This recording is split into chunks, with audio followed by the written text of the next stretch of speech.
অন্যদের পশু পাখিদের সাথে ঝামেলা করত আর তাদের নিয়ে সারাক্ষণ মশকরা করত।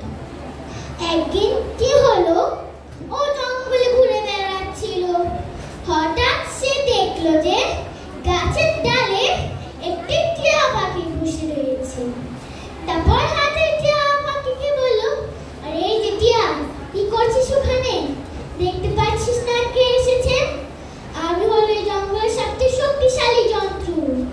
চল, আমাকে মাথা নিচু করে খোরনিশ কর। তারপর টিয়া পাখি বলল, খোরনিশ আমি কেন করব? তারপর হাতি বলল, আচ্ছা করবি না, দাঁড়া এক্ষুনি দেখাচ্ছি আমি কি করতে পারি। টিয়া পাখি তো খোরনিশ করলো না। তারপর হাতি তার ক্ষমতা জাহির করতে গাছটিকে পেঁচিয়ে উপর ফেলে ঝাঁকতে লাগলো, যেন টিয়া পাখি গাছের ডালে বসতে না পারে। তখন টিয়া পাখি ওখান থেকে উড়ে উড়ে চলে গেল। তারপর হাতি হা করে হাসতে লাগলো। এবার বুঝলি তো আমি কি করতে পারি?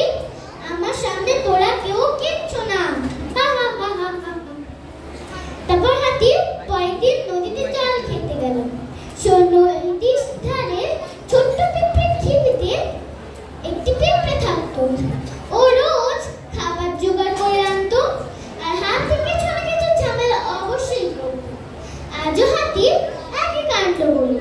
হাতি নদীতে জল খাচ্ছিল, সে এমন সময় দেখল যে পিঁপড়ে খাবার নিয়ে যাচ্ছিল। তারপর হাতি পিঁপড়েকে বলল, এই যে পিঁপড়ে, এই খাবার নিয়ে কোথায় যাওয়া হচ্ছে? তারপর পিঁপড়ে বলল, আমি নিজের গর্তে রাখতে যাচ্ছি। বর্ষাকাল এসে গেছে তো, তার আগে আমাকে খাবার জোগাড় করে রাখতে হবে। তারপর হাতি বলল, আচ্ছা। এই কথা শুনে হাতি তার শুঁড়ে করে জল ভরে পিঁপড়ের উপর ঢেলে দিল। পিঁপড়ে খাবার সব পানিতে ধুয়ে গেল এবং সে নিজেও ভিজে গেল। তারপর হাতি হাসতে লাগলো। তারপর পিঁপড়ে বলল, তোমার শক্তিতে খুব বড়, তাই না? একদিন তোমাকে এমন শিক্ষা দেব না।